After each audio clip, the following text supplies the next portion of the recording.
नमस्कार, मी श्वेता अंकले. Tarun Bharat news bulletin मध्ये आपल्या सर्वांचे स्वागत. आता पाहूया ठळक घडामोडी.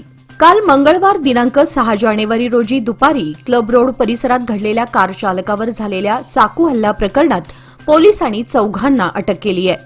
मंत्री लक्ष्मी हेब्बाळकर यांचे सुपुत्र मृणाल हेब्बाळकर यांच्या कारचा चालक बसवंत कडोलकर हा या हल्ल्यामध्ये गंभीर जखमी झाला होता. मात्र एका वरिष्ठ पोलीस अधिकाऱ्यांनी वेळेवर दाखवलेल्या तत्परतेमुळे बसवंत याचे प्राण वाचले.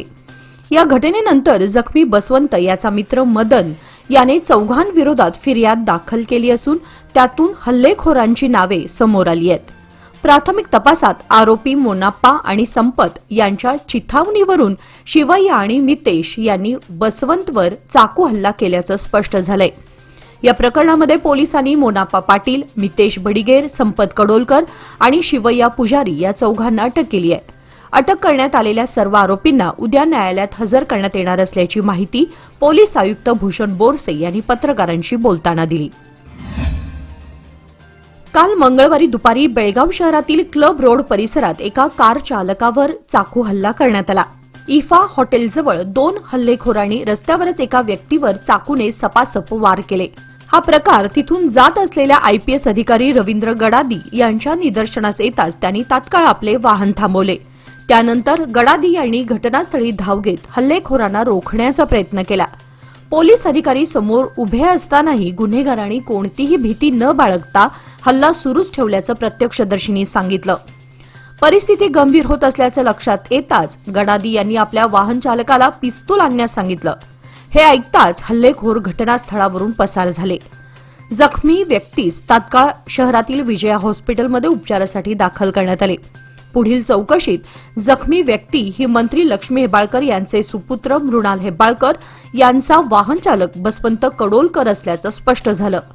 दरम्यान घटनेच्या वेळी अनेक नागरिक उपस्थित असूनही कोणीही मदतीसाठी पुढे न आल्याबद्दल आयपीएस अधिकारी रवींद्र गडादी यांनी खंत व्यक्त केली. प्रवाशांना योग्य व न्याय्य दराने सेवा मिळावी यासाठी बेळगाव जिल्हा प्रशासनाने कडक भूमिका घेतली आहे. जिल्हाधिकारी मोहम्मद रोशन यांनी शहरातील सर्व ऑटो रिक्षांमध्ये डिजिटल मीटर बसवण्यासाठी 2 महिन्यांची मुदत दिली असून या कालावधीत मीटर न बसवणाऱ्या रिक्षांवर कठोर कारवाई केली जाईल असा इशारा त्यांनी दिला आहे.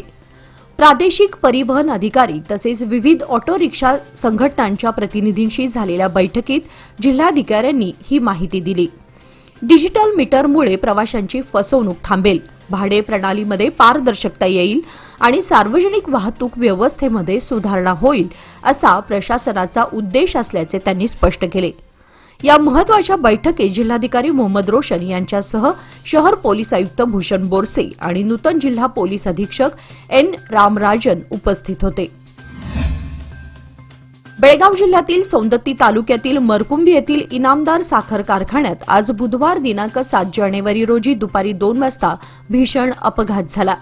बॉयलरमधील गरम पदार्थ अंगावर पडल्याने 8 कामगार जखमी झाले. त्यापैकी 4 जणांची प्रकृती चिंताजनक असल्याची माहिती जिल्हा पोलीस अधीक्षक के रामराजन यांनी दिली. जखमींपैकी एका कामगारावर बैलहोंगल येथील रुग्णालयात उपचार सुरू असून उर्वरित जखमींना झिरो ट्रॅफिक करून बेळगावमधील खासगी रुग्णालयात हलवण्यात आले आहे. ही घटना मुरगोड पोलीस ठाण्याच्या हद्दीत घडली असून प्रकरणाची नोंद घेऊन सखोल चौकशी करण्यात येणार असल्याचे पोलिसांनी सांगितले आहे. स्थानिक शेतकऱ्यांनी पिकवलेल्या गाजरांचे दर पाडण्यासाठी एपीएमसीतील दलालांनी कट रचल्याचा गंभीर आरोप शेतकरी नेते प्रकाश नायक यांनी केलाय. या पार्श्वभूमीवर आज बुधवारी सकाळी संतप्त शेतकऱ्यांनी भाजीपाला वाहने अडवत तीव्र आंदोलन केले. शेतकऱ्यांनी सांगितले की कालपर्यंत बेळगाव एपीएमसीमध्ये 10 किलो गाजरांना सुमारे 350 रुपये दर मिळत होता. मात्र हा दर कमी करण्याच्या उद्देशाने परराज्यातून मोठ्या प्रमाणावर गाजरांची आवक करण्यात आली. विशेषतः महाराष्ट्रातील नाशिक जिल्ह्यातून गाजर आणून 10 किलोसाठी केवळ 180 रुपये दर निश्चित करण्यात आल्याने स्थानिक गाजरांचा बाजारभाव पाडण्याचा प्रयत्न सुरू असल्याचा आरोप करण्यात आला. या प्रकारामुळे स्थानिक शेतकऱ्यांचं मोठं आर्थिक नुकसान होत असून प्रशासनाने तातडीने हस्तक्षेप करून शेतकऱ्यांना न्याय द्यावा अशी जोरदार मागणी आंदोलक शेतकऱ्यांनी केली आहे. आमदार आसिफ सेठ यांनी रामतीर्थनगर येथील कर्नाटक पब्लिक स्कूलमध्ये स्मार्ट क्लासेस आणि ॲडव्हान्स्ड व्हर्च्युअल रियालिटी लॅबची प्रगती पाहण्यासाठी भेट दिली. या लॅबमध्ये व्हीआर हेडसेट्स, डिजिटल शिक्षण उपकरणे आणि इंटरॅक्टिव्ह लर्निंग स्पेस असून विद्यार्थ्यांना गुंतवून ठेवून विज्ञान, तंत्रज्ञान आणि सामान्य ज्ञान यासारख्या विषयांची समज सुधारण्यासाठी डिझाईन केले आहे. आमदारांनी शाळा प्रशासनाशी संवाद साधला आणि व्हीआर आधारित शिक्षणामुळे विद्यार्थ्यांमध्ये जिज्ञासा, संकल्पनात्मक स्पष्टता आणि सहभाग कसा वाढतो हे पाहिले. त्यांनी सांगितले की अशा स्मार्ट शिक्षण उपक्रमांमुळे सरकारी शाळेतील विद्यार्थ्यांना खासगी संस्थांच्या पातळीची गुणवत्ता मिळेल, तसेच नवकल्पना आणि सर्जनशीलतेस प्रोत्साहन मिळेल. शाळेच्या कर्मचाऱ्यांनी विद्यार्थ्यांचा सकारात्मक प्रतिसाद आणि उपस्थिती वाढल्याची माहिती दिली. बेळगाव शहरातील अनुगोळ परिसरात श्री रेणुका देवीच्या पारंपरिक मारग मळणे कार्यक्रम मोठ्या उत्साहात आणि भक्तिभावात पार पडला. देवस्थान पंच कमिटी, हक्कदार आणि स्थानिक भक्तगणांच्या वतीने आयोजित करण्यात आलेल्या या धार्मिक कार्यक्रमास उत्स्फूर्त प्रतिसाद मिळाला. सालाबादप्रमाणे सौंदत्ती येथील रेणुका देवी यात्रेहून परतणाऱ्या भाविकांच्या स्वागतार्थ हा कार्यक्रम मंगळवारी सायंकाळी आयोजित करण्यात आला होता. शनिवारी अनुगोळ ग्रामस्थांनी सौंदत्ती येथे देवीची परडी भरण्याचा विधी पार पाडला होता. त्यानंतर रविवार व सोमवारी भाविक गावी परतले. या पार्श्वभूमीवर मंगळवारी सायंकाळी 5 वाजता परडी भरणे आणि गाऱ्हाण्याचा विधी संपन्न झाला. पूजा विधीनंतर स्नेहभोजनाचे आयोजन करण्यात आले होते. देवीच्या गदगेसमोर मोठ्या संख्येने जमलेल्या भाविकांनी श्रद्धेने यात सहभाग घेतला होता. अनुगोळ देवस्थान पंच कमिटी आणि हक्कदार मंडळींनी यात्रेच्या यशस्वी आयोजनासाठी सर्व तयारी केली होती. बेळगाव शहर महानगरपालिकेचे आयुक्त कार्तिक एम यांनी शहरातील भटक्या कुत्र्यांच्या वाढत्या समस्येवर पुढील 2 महिन्यात ठोस कारवाई केली जाईल अशी घोषणा केली आहे. आयुक्तांनी सांगितले की ही समस्या सार्वजनिक सुरक्षिततेसाठी गंभीर असून लहान मुले, ज्येष्ठ नागरिक आणि फिरणाऱ्या नागरिकांसाठी चिंता निर्माण करत आहे. महानगरपालिकेने नियोजित कृती आराखडा तयार केला असून त्यात प्राणी जन्म नियंत्रण, लसीकरण मोहिमा आणि प्राणी कल्याण संस्थांची समन्वय यांचा समावेश असेल. कार्तिक एम यांनी नागरिकांना उघड्यावर अन्न कचरा टाकणे टाळण्याचे आणि भटक्या कुत्र्यांशी संबंधित घटनांची माहिती महापालिकेला देण्याचे आवाहन केले. निश्चित केलेल्या 2 महिन्यांच्या कालावधीत परिणामकारक आणि दिसणारे बदल अपेक्षित असल्याचेही त्यांनी नमूद केले. निपाणी चिकोडी मार्गावर असलेल्या बंकल स्टील आर्ट या दुकानाला शॉर्ट सर्किटमुळे आग लागून सुमारे 1 लाख रुपयांचे नुकसान झाले. ही घटना काल मंगळवारी रात्री सुमारे 9 वाजण्याच्या सुमारास घडली. मात्र निपाणी अग्निशामक दलाने वेळीच घटनास्थळी दाखल होऊन आग आटोक्यात आणल्याने मोठा अनर्थ टळला. घटनास्थळावरून मिळालेल्या माहितीनुसार ट्रेंड्स कापड दुकानासमोर असलेल्या या दुकानगाळ्याला अचानक शॉर्ट सर्किटमुळे आग लागली. ही बाब शेजारील नागरिकांच्या लक्षात येताच त्यांनी तात्काळ निपाणी अग्निशामक दलाला माहिती दिली. त्यानंतर अग्निशामक दलाचे जवान उदय पट्टन, चंद्रशेखर पमार, रवी हेगडे, विजय नायक, लक्काप्पा बजंत्री व भरमप्पा बजंत्री यांनी संयुक्तपणे प्रयत्न करून आग आटोक्यात आणली. अग्निशामक दलाच्या तत्पर कारवाईमुळे शेजारील दुकाने आगीपासून वाचली असून परिसरातील नागरिकांनी सुटकेचा निश्वास सोडला. बेळगाव शहरात वाढत चाललेल्या वाहतूक कोंडीवर नियंत्रण मिळवण्यासाठी खासगी बस चालकांना शहरातील 4 ठिकाणी स्वतंत्र जागा उपलब्ध करून देण्याचा विचार करण्यात येत असल्याची माहिती शहर पोलीस आयुक्त भूषण बोरसे यांनी पत्रकारांशी बोलताना दिली. या संदर्भात शहर पोलीस आयुक्त भूषण बोरसे यांच्या अध्यक्षतेखाली खासगी बस चालकांसोबत बैठक आयोजित करण्यात आली होती. या बैठकीत वाहतूक व्यवस्थापन सुधारण्यासाठी विविध उपायांवर चर्चा करण्यात आली. माळ मारुती पोलीस ठाण्याच्या हद्दीमध्ये अॅमेझॉनसह विविध नामांकित कंपन्यांच्या इलेक्ट्रॉनिक वस्तूंची चोरी करणाऱ्या एका आरोपीस पोलिसांनी अटक करून सुमारे 4,49,321 रुपये किमतीचा मुद्देमाल जप्त केला आहे. अॅमेझॉन कंपनीचा अधिकृत वितरक प्रवीण पद्मराज तडसद राहणार जमखंडी, जिल्हा बागलकोट यांनी 14 जून ते 2 ऑगस्ट 2025 या कालावधीत बेळगावच्या ऑटोनगर परिसरातून इलेक्ट्रॉनिक वस्तू चोरीला गेल्याची तक्रार माळ मारुती पोलीस ठाण्यात दाखल केली होती. या तक्रारीच्या आधारे मार्केट उपविभागाचे एसीपी यांच्या मार्गदर्शनाखाली व पोलीस निरीक्षक BR गड्डेकर यांच्या नेतृत्वाखाली विशेष तपास पथक स्थापन करण्यात आले। तपासादरम्यान याच कंपनीत कार्यरत असलेला शुभम शशिकांत दिडे वय 29 राहणार शिवाजीनगर बेळगाव याला 5 जानेवारी 2026 रोजी अटक करण्यात आली। आरोपीकडून 18 smartphone, 1 tab, 5 smartwatch, gimbal stabiliser, AirPods व हेडफोन असा एकूण 4,49,321 रुपये किमतीचा मुद्देमाल जप्त करण्यात आला। या यशस्वी कारवाईमध्ये माळमारुती पोलीस ठाण्याचे अधिकारी व कर्मचाऱ्यांनी महत्त्वाची भूमिका बजावली असून शहर पोलीस आयुक्त भूषण बोरसे यांनी संबंधितांचे कौतुक केले आहे। इन्व्हेस्टमेंट अशीच करणार ज्याने माझी हार्टबीट खूप अशी नाही होणार आणि म्हणून एक पार्ट FD मध्ये नक्की इन्व्हेस्ट करणार, कारण FD आहे तर स्टडी आहे। लोकमान्य FD सोबत मिळवा best interest rate. Lokmanya FD आहे तर स्टडी आहे। बेळगाव APMC मार्केट यार्डजवळ पोलीस कारवाईच्या 2 प्रकरणांमध्ये सार्वजनिक ठिकाणी मटका जुगार खेळणाऱ्या 6 जणांना काल मंगळवारी APMC पोलिसांनी अटक केली असून त्यांच्या जवळील एकूण रोख 19,602 रुपयांसह जुगाराचे साहित्य जप्त केले। पोलिसांनी अटक केलेल्या आरोपींची नावे विनायक विजेश कुमार कोलकार वय 19, किरण सुरेश भजंत्री वय 27, मारुती भरमा रजाई वय 31, अनुप महादेव कंबीर वय 47 आणि विनायक सोनारवाडी वय 41 अशी आहेत।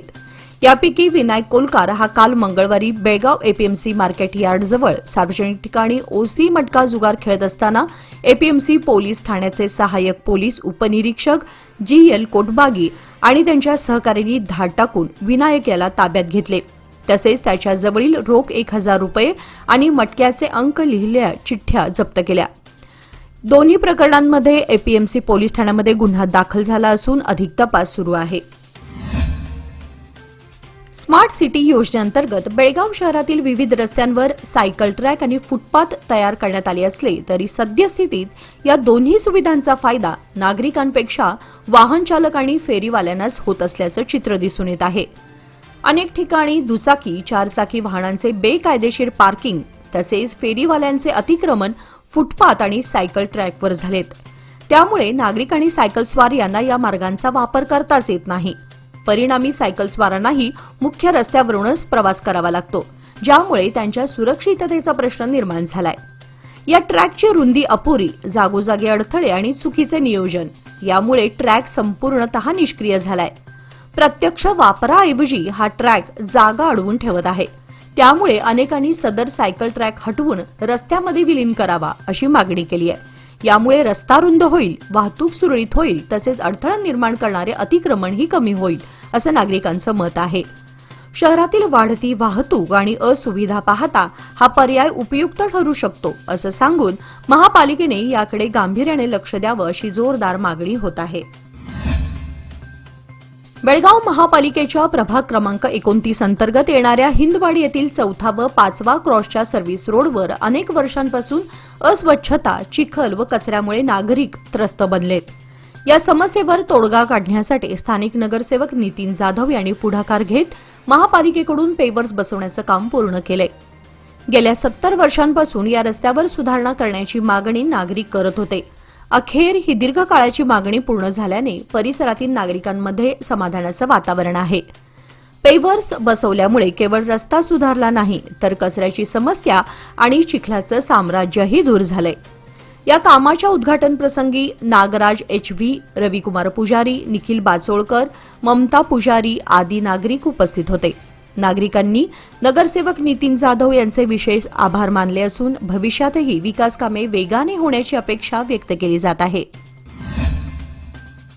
पत्नीच्या अनैतिक संबंधावरून खून केल्याच्या आरोपाखाली अटकेत असलेल्या पतीची पुराव्याअभावी न्यायालयाने निर्दोष मुक्तता केली आहे। भरतेश साताप्पा हंचिनमनी राहणार रामदेव गल्ली पिरणवाडी असं मुक्तता झालेल्या आरोपीचं नाव असून 5वे जिल्हा व सत्र न्यायालयाचे न्यायाधीश HS मंजुनाथ यांनी हा निर्णय दिला।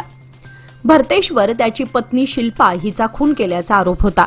दोघांचा विवाहानंतरचा संसार सुरळीत सुरू होता, मात्र पत्नीच्या अनैतिक संबंधाचा संशय घेत भरतेशने तिचा मानसिक व शारीरिक छळ केल्याचे आरोप होते। त्यामुळे शिल्पाने न्यायालयात तक्रारही दाखल केली होती. नंतर दोघांनी समेट करत पुन्हा एकत्र संसार सुरू केला. 5 जुलै 2019 रोजी किरकोळ कारणावरून झालेल्या वादात भरतेशने पत्नीवर संशय घेत चाकूने हल्ला करून तिचा खून केल्याचं पोलिसांचं म्हणणं होतं. घटनास्थळी पोलिसांनी पंचनामा करून खुनाचा गुन्हा दाखल केला व भरतेशला अटक करण्यात आली होती. मात्र खटल्याच्या सुनावणीत सरकारी पक्षाला आरोपी विरोधात ठोस पुरावे सादर करता आले नाहीत. तसेच प्रत्यक्षदर्शी व वैज्ञानिक पुराव्यांचा अभाव असल्याने न्यायालयाने भरतेशची निर्दोष मुक्तता केली असल्याचे समजते. बामसेफ आणि भारत मुक्ती मोर्चाच्या राष्ट्रीय अधिवेशनाची परवानगी कथित राजकीय दबावाखाली रद्द केल्याच्या निषेधार्थ तसेच ओबीसींच्या जातनिहाय जनगणनेच्या घटनात्मक हक्कांच्या संरक्षणासाठी भारत मुक्ती मोर्चा व बुद्धिस्ट सोसायटी ऑफ इंडिया यांच्या वतीने बुधवारी जिल्हाधिकाऱ्यांना राष्ट्रपती, पंतप्रधान आणि केंद्रीय गृहमंत्र्यांच्या नावे निवेदन सादर करण्यात आले. संघटनेने अधिवेशनाच्या परवानगी रद्द करण्यामागे आरएसएस भाजपच्या लोकांचा दबाव असल्याचा आरोप केला. हे अधिवेशन थांबवणे म्हणजे लोकशाही हक्कांवर गदा आणणे असल्याचे निवेदनात नमूद करण्यात आले आहे. अधिवेशनाला तात्काळ परवानगी द्यावी, प्रतिनिधींच्या खर्चाची नुकसान भरपाई द्यावी, राजकीय दबावाखाली कोणत्याही संघटनेचे कार्यक्रम रद्द होणार नाहीत याची खबरदारी घ्यावी, संविधान प्रदत्त हक्क आणि लोकशाही मूल्यांचे संरक्षण करावे अशा मागण्या निवेदनातून नमूद करण्यात आल्या आहेत. बेळगाव येथील मध्यवर्ती बस स्थानकात सौदत्तीला जाणाऱ्या बसमध्ये चढताना झालेल्या गर्दीचा फायदा घेत अज्ञात चोरट्यांनी एका महिलेच्या गळ्यातील सुमारे 1 लाख रुपये किमतीचे मंगळसूत्र लंपास केल्याची घटना घडली आहे. या प्रकरणी बेळगाव मार्केट पोलीस ठाण्यात अज्ञात चोरट्याविरुद्ध गुन्हा दाखल करण्यात आलाय. फिर्यादी शैलजा शिवाजी जाधव वय 54 या शनिवारी 3 जानेवारी रोजी सकाळी 6 वाजता घरातून निघाल्या होत्या. सकाळी सुमारे 7 वाजता त्या मध्यवर्ती बस स्थानकात पोहोचल्या आणि सौंदत्ती बसची वाट पाहू लागल्या. सकाळी 7:15 वाजता बस आल्यानंतर बसमध्ये चढताना झालेल्या गर्दीमध्ये चोरट्यांनी त्यांच्या गळ्यातील 10.77 ग्रॅम वजनाचे मंगळसूत्र चोरले. बसमध्ये चढल्यानंतर काही वेळातच मंगळसूत्र गायब झाल्याचं त्यांच्या लक्षात आलं. त्यांनी तात्काळ शोध घेतला, मात्र काहीच निष्पन्न झालं नाही. त्यानंतर त्यांनी लगेचच मार्केट पोलीस ठाण्यामध्ये तक्रार दाखल केली असून पोलीस या प्रकरणाचा पुढील तपास करत आहेत. शेअर मार्केटमध्ये पैसे गुंतवल्यास जास्त नफा मिळेल असं सांगून अज्ञात भामट्यांनी हुक्केरी येथील एका व्यावसायिकाची 37,48,965 रुपयांची ऑनलाईन फसवणूक केली आहे. या प्रकरणी 5 जानेवारी रोजी बेळगाव जिल्हा सीएन पोलीस ठाण्यामध्ये गुन्हा दाखल करण्यात आलाय. फिर्यादी व्यावसायिकाचे कॅनरा बँक आणि कर्नाटक ग्रामीण बँकेमध्ये 2 खाती असून दोन्ही खात्यांना स्वतःचा मोबाईल क्रमांक लिंक केलेला होता. 20 जून 2025 रोजी 9 वेगवेगळ्या मोबाईल नंबरवरून त्यांच्याशी संपर्क साधण्यात आला. भामट्यांनी स्वतःला क्युट्रो एआय कंपनीचे प्रतिनिधी असल्याचे सांगून शेअर मार्केटमध्ये गुंतवणुकीवर मोठा परतावा मिळेल असे आमिष दाखवले. त्यानंतर विविध व्यवहारांद्वारे तब्बल 37,48,000 रुपये उकळले गेले. काही काळाने फसवणुकीची जाणीव झाल्यानंतर त्यांनी पोलिसात धाव घेतली. सायबर पोलिसांनी गुन्हा नोंदवून तपास सुरू केला आहे. आमदार आसिफ सेठ यांनी बेळगाव शहरातील महाबळेश्वर नगरमध्ये जनता दरबार आयोजित केला होता, जिथे त्यांनी स्थानिक नागरिकांशी थेट संवाद साधला आणि त्यांच्या तक्रारी व सूचना ऐकून घेतल्या. बैठकीमध्ये नागरिकांनी नगरातील नागरिक सुविधा, रस्ते, पाणी पुरवठा आणि एकूण विकासाशी संबंधित समस्या मांडल्या. आमदार सेठ यांनी नागरिकांना आश्वस्त केले की महाबळेश्वर नगरमधील सर्व विकास कामांचा आढावा प्राधान्याने घेण्यात येईल आणि त्यांच्या तक्रारी तात्काळ सोडवण्यासाठी आवश्यक ती पावले उचलली जातील. त्यांनी वेळेमध्ये समस्यांचे निराकरण होईल याची हमी दिली आणि नागरिकांशी सातत्यपूर्ण संवाद साधत मूलभूत सुविधा व जीवनमान सुधारण्यासाठी काम करत राहण्याची आपली बांधिलकी व्यक्त केली. जिल्ह्यातील रस्ते अपघातांचे प्रमाण लक्षात घेता रस्ता सुरक्षा सुनिश्चित करण्यासाठी तातडीने उपाययोजना हाती घेण्याचे निर्देश जिल्हाधिकारी मोहम्मद रोशन यांनी संबंधित विभागांना दिले. आज बुधवारी जिल्हाधिकारी कार्यालयात झालेल्या रस्ता सुरक्षा समितीच्या बैठकीत ते बोलत होते. या बैठकीला पोलीस आयुक्त भूषण बोरसे, जिल्हा पोलीस अधीक्षक के रामराजन तसेच महापालिका, सार्वजनिक बांधकाम, आरोग्य, शिक्षण व इतर विभागांचे वरिष्ठ अधिकारी उपस्थित होते. मागील वर्षभरात झालेल्या अपघातांमध्ये अनेकांनी प्राण गमावल्याच्या पार्श्वभूमीवर धोकादायक वळणे, अपुरे दिशाफलक, खराब स्पीड ब्रेकर, झेब्रा क्रॉसिंगचा अभाव, अपूर्ण सिग्नल यंत्रणा आदी त्रुटींवर तातडीने लक्ष देण्याची गरज व्यक्त करण्यात आली. बैठकीमध्ये वाहतूक नियमन, अतिक्रमण हटवणे, जनजागृती मोहीम राबवणे, विद्यार्थ्यांना रस्ता सुरक्षेबाबत मार्गदर्शन यासंबंधी सविस्तर चर्चा झाली. प्रत्येक विभागाने आपली जबाबदारी पार पाडत रस्ता सुरक्षासाठी एकत्रितपणे काम करावे असे जिल्हाधिकाऱ्यांनी स्पष्टपणे सांगितले. या बैठकीत विविध विभागांनी अहवाल सादर केले असून लवकरच रस्ता सुरक्षा सुधारण्यासाठी नियोजनबद्ध कृती आराखडा तयार केला जाणार आहे, अशी माहिती बैठकीनंतर देण्यात आली. मध्यवर्ती महाराष्ट्र एकीकरण समितीच्या सर्व सभासदांची बैठक उद्या गुरुवार दिनांक 8 जानेवारी रोजी दुपारी 3:30 वाजता मराठा मंदिर, खानापूर रोड, बेळगाव येथे बोलावण्यात आली आहे. या बैठकीत 17 जानेवारी रोजी आयोजित होणाऱ्या हुतात्मा दिनाच्या कार्यक्रमासंदर्भात चर्चा होणार आहे. मध्यवर्ती मय समितीने सर्व सभासदांना वेळेवर उपस्थित राहण्याचे आवाहन केले आहे. याचबरोबर आजचे बातमीपत्र इथेच संपले. अधिक माहिती आणि ताज्या घडामोडींसाठी पाहत रहा तरुण भारत न्यूज चॅनल. तसेच आमच्या चॅनलला लाईक, शेअर आणि सबस्क्राईब करायला विसरू नका. आणि विश्वासार्ह बातम्यांसाठी दररोज वाचा दैनिक तरुण भारत. धन्यवाद.